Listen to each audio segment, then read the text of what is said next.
كوكو لي زامي، مرحبا بكم معايا في فيديو جديد مره اخرى في قناتي على اليوتيوب سناء الحكيم. كيف ما كتشوفوا في العنوان هو جميع المعلومات اللي ممكن تاخذوها من اجل السفر ورحلتكم الى تركيا. وصلوني بزاف الاسئله واغلبيه الاسئله كانوا معاودين، لذلك غادي نحاول نجاوب بلا ما نذكر اسماء ولا الاشخاص اللي عطاوني هاد الاسئله. اول حاجه ممكن غنهضروا عليها هو منين غتبغي تمشي لتركيا، اشنو غادي دير. الا كنتي اول مره بيان سور انا كنتوجه بهذا الفيديو للناس اللي اول مره غادي يمشيو، خاصكم ضروري تمشيو مع وكاله اسفار. هادشي من خلال تجربتي انا. مشيت مع وكاله الاسفار، اول حاجه تهنيت منها هي انني ايكونوميزيت الفلوس، لانه ملي تتمشي فقط بوحدك كتخلص كثير، لانه الطياره بوحدها ممكن تخلص 5000 درهم، لوطيل 7 ايام غادي تخلص 3000 ولا 4000 درهم، عاده ترونسبور، عاده الا بغيتي تدور خصك تمشي الاماكن اللي غادي تدفع فيها وكلشي. فهنا كلشي كيتجمع في مبلغ واحد اللي كتخلصوا عند وكاله الاسفار وكتهنى. وانا كيف ما شفتوا مشيت مع لي دو فواياج. غنخلي لكم لو كونت ديالها في البار دانفو باش انكم تقدروا تواصلوا معاهم. من تجربتي الشخصيه انا هاد الوكاله وكاله محترفه جدا، والبرنامج ديالها زوين بزاف. واكيد اذا تفرجتوا في الفلوغات ديالي راه غادي تكونوا شفتوا على عينيكم البرنامج كيفاش كان داير، الاجواء كيفاش كانت دايره. ترونسبور في تركيا ممكن اكثر حاجه ممكن تلقى فيها مشكل، لانك ما كتكونش عارف راسك فين او فين باغي تمشي، او المسافه من بلاصه لبلاصه واش بعيده ولا قريبه. فكتختار اول حاجه هو الطاكسي. الطاكسي في تركيا كاين النصب. هاد الكلمه هادي ماشي انا اللي كنقولها، كيقولوها ولاد وبنات البلاد. تما كيقولوا الطاكسيات مع الاجانب كينصبوا عليهم. واحد اجنبي مثلا تيقول لي انا هو في تقسيم وبغى يمشي مثلا غير لشي بلاصه قريبه، فالطاكسي ممكن يحسب عليك واحد 400 درهم مغربيه تقريبا ولا 300 درهم مغربيه، في الوقت اللي انت خصك تخلصوا غير واحد 20 درهم مغربيه. ملي تتمشي مع وكاله اسفار كيتنقل بك فين ما بغيتي، وكيكون اصلا برنامج فتتهنى من ترونسبور. واهم حاجه انك حتى ملي تتبغي هذوك الرحلات الفرديه اللي كتبغي ديرهم في العشيات اللي كيكونوا خاويين، او حتى الايام اللي كتكون عندك خاويه، كتكون ديك الساعه تعلمتي فين تمشي فين تجي، منين غتشد المترو او الترامواي. مثلا انا ملي كنت كنبغي نمشي لشي بلاصه كنهضر مع الجيد، كنقول له مثلا انا بغيت نمشي للتقسيم وانا كاينه في منطقه لاليلي، كيقول لي غتنزلي من محطه المترو فيزني جلال وغتنزلي في المحطه ديال تقسيم. فهمتي؟ كتكون معك واحد الشخص اللي اصلا كيوجهك، وما كتعرضش انك تلف او لا انك تمشي شي بلاصه ماشي هي او لا تغلط. فهذه حاجه مزيانه. وحتى لو جيد كيبقى معكم في التليفون او في واتساب متاح في كاع الوقت. غنبقاو نيت في وكاله الاسفار وغنهضروا على البرنامج طبعا على حسب الرحلات اللي نتوما بغيتو ديروا، فهما كيعطيوكم لائحه ديال الرحلات اشنو بغيتو ديروا. انا مثلا مشيت للبورصه، مشيت لرحله القارب في البوسفور هذيك السهره، مشيت لجزيره الاميرات، مشينا للجهه الاسيويه من اسطنبول. البرنامج كيكون منقاد وكتمشيو للبلايص المهمين بصح. يعني انت كسائح اول مره غتمشي لتركيا خصك تمشي لهاد البلايص، خصك تعرف التاريخ تركيا تاني. فملي كتكون كتجول راه ماشي غادي وتتحل فمك كيف ما تنقولوا تتشوف، غادي وتتسمع في المعلومات، تتعمر دماغك وكتعرف نتايا فين وشنو قصه هاد البلاصه اللي انت فيها. غنحاول نسد هاد القوس ديال السفر مع وكاله اسفار، فممكن تعرفوا كل هادشي الا زرتوا الوكاله اللي نتوما غتختاروا. انا كنصحكم لا تريدوا فواياج حيت كنت ساتيسفيد معاها. غادي نمشيو للاكل. الناس بزاف سولاتني واش ماكلتهم زوينه واش ماكلتهم خايبه. ماكلتهم قريبه من الاكل السوري والاكل اللبناني، قريبه بزاف. يعني الشاورما كيقولوا لها الدونر، الشاورما او هذوك الاكلات الشعبيه. غير هو الناس اللي عزيز عليهم التوابل وعزيز عليهم داكشي شويه الدهون وهكا غتعجبكم ماكله تركيا. كنتو الناس اللي كيديروا الريجيم وهكا قلبوا على لي سالاد وهذا الشيء. الاسمنه في المتناول، يعني ممكن تاكل بلا ديال الشاورما بالفريت والسالاد وهكا بواحد 30 40 مغربيه، يعني تقريبا نفس الاسمنه اللي عندنا هنا في المغرب. ماشي شي حاجه زعما اللي اكسترا ولا كاين الثمن ناقص بزاف ولا شي حاجه.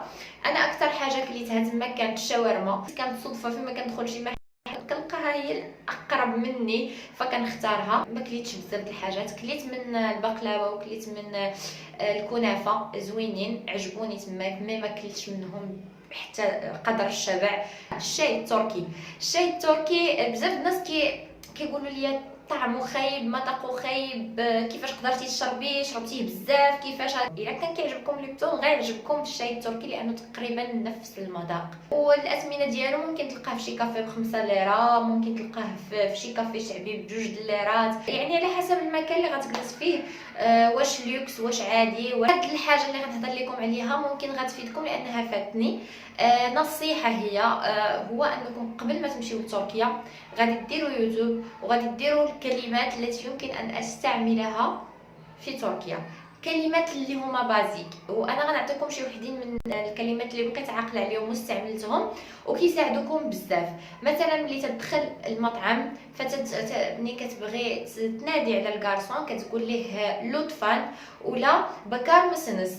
فهاد جوج الكلمات هما اللي تيساعدوك باش ان هذاك السيد كيجي عندك لطفا بكار مسنس. باش تخلص الا بغيتي الحساب ديالك باش تخلص كتقول ليه حساب لطفا وصافي. ملي كتبغي تمشي كتقول ليه تشكلار ولا قولي ولا كولاي كالسن هي هون الله عليك عملك. الا تلفتو او لما كنتو كتقلبوا على شي حاجه، يعني كنتو كتقلبوا على شي حاجه ولا كنتو كتقلبوا على شي بلاصه ولا شي حاجه كتقول مثلا تقسيم هانجي طرافده، يعني تقسيم فاش من جهه جات هانجي طرافده. اي حاجه بغيتي تسول عليها كتقول هانجي طرافده، يعني فاش من جهه جات. مثلا كتقلب على الحوايج وبغيتي شي مثلا هزي في موديل اخر، مثلا شال كتقول او مثلا ما عرفتش الشال شنو كيقولوا، نقولها بالفرنسي او شال باشكا موديل فارما، يعني هاد الشال واش فيه موديل واحد اخر فهو كيقول لك واش فيه او لا ما فيهش. المهم بعد المرات راه ملي كيشوفك تتهضر كيسحبك. انا كطرات معايا بزاف د المرات كيسحبوني كنعرف التركيه فكيبداو معايا فهمتي كيبغيو يدخلوا معايا في النقاش لا وهذا الموديل وهذا فكنقول لي انا مدام بان تركي شديد، يعني انا راه ماشي تركيه غير حاول عليا في الهضره. ممكن كتدخلوا المحلات كتلقاو فيهم الناس تركيين بوحدهم اللي تيبيعوا وشويه ممكن تلقاه كيهضر بالعربيه كيقول لك كيهضروا مثلا بالارقام كيقول لك 10 ليره مثلا، فهمتي باش انه كيسهل عليك كيشوفك عربي او لا فهمتي ماشي تركي كيقول لك الارقام او السعر بالعربيه. مي هو ما غيدخلش معاك في التفاصيل كيف ما انت ما غتدخلش معاه في التفاصيل الا هضرتي بالتركيه. ممكن ماشي ممكن واحد الاحتمال ديال 70-80% المحل اللي دخلتي ليه تلقى سوري او لا جزائري او لا مغربي او لا تونسي خدام في هذاك المحل. كاين محلات اللي كتلقى مثلا مول المحل اللي تركي واللي بقى عرب، لانه ولاو العرب كثار لواحد الدرجه لا تصور كاينين في تركيا. وكاينين حتى المطاعم اللي كيديروا منيو بالعربيه وبالتركيه وبالانجليزيه، يعني باش كيكونوا قراب من كاع الناس اللي غادي يجيو عندهم. حتى المحلات د الحوايج كتلقى لافته الاسعار مكتوبه بالعربيه وبالانجليزيه وبالتركيه. هذه حاجه عجبتني بزاف لانه الناس اللي ما غتجيش مهيئه نفسها 100% ممكن يخرجوا راسهم وغيلقاو مع من يتعاملوا. حاجه غادي نوصيكم عليها هي الا جا عندكم شي حد وقال لكم خويا ولا اختي اجي معايا نوريك وكاله الاسفار ديالنا راه تدير واحد العروض اجيو تبعوني، ولا جا اختي نوريك واحد المونطو زوين صويتم غادي نديكم لشي نفق ولا شي زنقه ولا يدخل لكم شي دار، عرفوا راسكم مشيتو فيها، فلوسكم ما غيبقاش. ممكن تعرضوا لشي حاجه خايبه يا ربي تستر. فما عمركم تبعوا شي واحد في اسطنبول يقول لكم يلا هو معايا نوريكم شي حاجه، لانه طراو بزاف د الحوادث في الوقت اللي انا كنت تماك. الناس اللي كانوا معايا في الرحله وناس اخرين تلاقيت بهم عرب عاودوا ليا شي امور الله يحفظ. وبالنسبه للسؤال اللي كان كيوصلني بواحد الشكل غير طبيعي وبيان سور من عند البنات، هو الاماكن اللي خصنا او ممكن نمشيو ليهم باش نديرو شوبينغ. انايا صراحه كنت كنمشي للاماكن اللي هما معروفين وممكن اي واحد يمشي ليها، لانني بيان سور زيارتي الاولى لتركيا فما كنعرفش بزاف البلايص، فخصني نبقى في الكونفورت زون ديالي، ما نمشيش ما نبعدش باش الا تعطل علي الحال ولا شي حاجه نلقاو الترامواي والمترو حدايا. فاول بلاصه مشيت ليها بيان سور هي تقسيم هاد البلاصه اللي كتلقى فيها كلشي، اي ماركه بغيتيها تتلقاها تماك، والاثمنه كنأكد لكم انهم نازلين بزاف. كتلقاو تماك زارا، اشاند ان، كوتون، ايسيواكيكي، اي حاجه بغيتوها. لي مارك كاين تما كيكو، جولدن روز، كاينه غراتيس يعني هذاك المحل اللي كيجمع بزاف د المحلات، كاين فلورمار، كاين بزاف ديال المحلات تماك. ممكن ديروا شوبينغ على راحتكم في تقسيم، وما شاء الله انا تقسيم سيت لجوج د المرات ما قدرتش نحدو حتى لجيت الكنيسه حتى الاخر ديالو. بلايص اخرين ممكن ديروا فيهم شوبينغ، لي مول انا مشيت اوليفيو مول، هو المول اللي صورت لكم في نهار الفلوغ اللي مشيت فيه لقصر السلطان سليمان. هذاك هو المول اللي مشيت ليه، حتى هو فيه بزاف د الماركات، وفي الفتره ديال الشتاء بيان سور راه كتلقاو لي سولد في هذه الفتره، في فترات اخرين الله اعلم، مي هما في جميع الاحوال راه كيكونوا الاثمنه مقارنه بالمغرب نازله بزاف. ما شاء الله عندهم راه شي اكثر من 10 ديال لي مول في اسطنبول. عاده كاينه منطقه لاليلي اللي حتى هي درت فيها انا الشوبينغ، منطقه لاليلي في المدينه القديمه، كاين محلات كثار. انا مشيت لتماك الالسي وايكيكي، مشيت لرودي جينز، ومشيت لكابون، ومشيت لمحلات اخرى ما عقلتش على الاسم ديالها، مي هادو هما اللي شريت منهم اكثريه. الناس اللي مازال ما شافوش فيديو د مشترياتي غنحطوا لكم في لا باغ دانفو. السوق المصري معروف بالذهب، معروف كيبيعوا داكشي د الحلويات التركيه التقليديه وهكا. عاده تخرجوا السوق الكبير اللي هو فيه الماركات ليميتاسيون ديال لي مارك الكبار، مي صراحه انا ما لقيتش فيه داكشي اللي عجبني. ممكن فهمتي بحال هكا تساري في درب سلطان صراحه ما حسيتش بشي حاجه مميزه في هذاك السوق. وتماك تعرضت لهذيك العمليه ديال اجي نوريك اختي مونطو، وبغى يدخلني واحد الدار اللي مظلمه دايرين في الباب معلقين دي مونطو، قال لي اجي نوريك موديلات اخرين. انا بيان سور كنت مقرصه فبيان سور ما بغيتش، ما لقيت زعما شي حاجه تماك، ما شريت حتى شي حاجه في هذاك السوق حتى شي حاجه. بالنسبه لي انا كي قلت لكم قبيله دوزت 9 ايام ما كفاتنيش ابدا، 9 ايام كانني دوزت يومين في اسطنبول. من الافضل الناس اللي بغاو يمشيو لحد ويرجعوا لحد، حيت هذاك النهار ديال الي كيمشي غير في الطياره 5 سوايع وتفطر في الاوتيل، تعشى وتنعس، ونهار الحد الثاني ترجع للمطار وترجع لبلادك.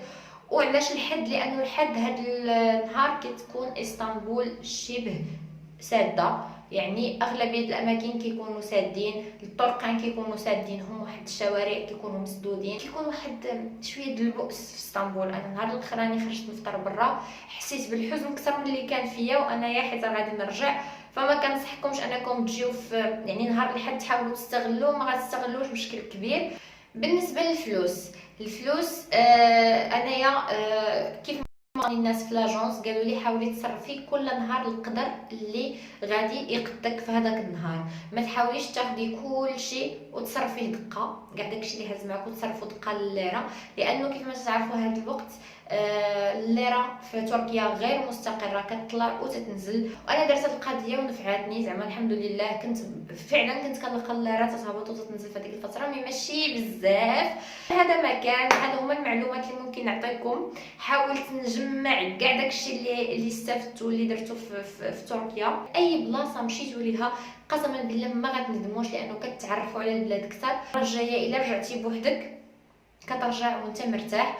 ونصيحه الناس اللي مثلا مشاو لتركيا وبغاو يرجعوا مره اخرى، رجعوا مع لاجونس دو فواياج وما ديروش هذوك لي زاكتيفيتي اللي كيعطيكم، ديروا اللي بغيتو، حيت ملي غادي تمشيو مع لاجونس دو فواياج غتخلصوا مثلا 6900 درهم، او كتولي عندكم لوطيل مع الفطور مع الي روتور هذا. ولا كنتو باغيين تلتزموا شي نهار بهذاك لي زاكتيفيتي راه داخلين عندكم كتمشيو في الوقت. الا بغيتي تمشي بوحدك راه غير الطياره او ما غتطلع لك 5000 درهم، يعني او بلا شوبينغ بلا ماكله بلا حتى شي حاجه كيطلع لكم الفواياج بواحد 9000 درهم. باغ كونط غتمشي مع اجونس غيطلع لك ب 6000 درهم اولا 6500 درهم ولا شي حاجه بحال هكا، فكتقتصدوا بزاف مقارنه بان كنتو غتمشيو بوحدكم. هنا غنكون وصلت لنهايه الفيديو، كنشكركم بزاف لانكم تبعتوني حتى الاخر. مني لكم الف تحيه، ما تنساوش ابدا الدعم ديالكم ليا، ديروا سبسكرايب وتبارطاجيو لا فيديو، وبيان سور الا بغيتو تابعوني حتى في حسابي على انستغرام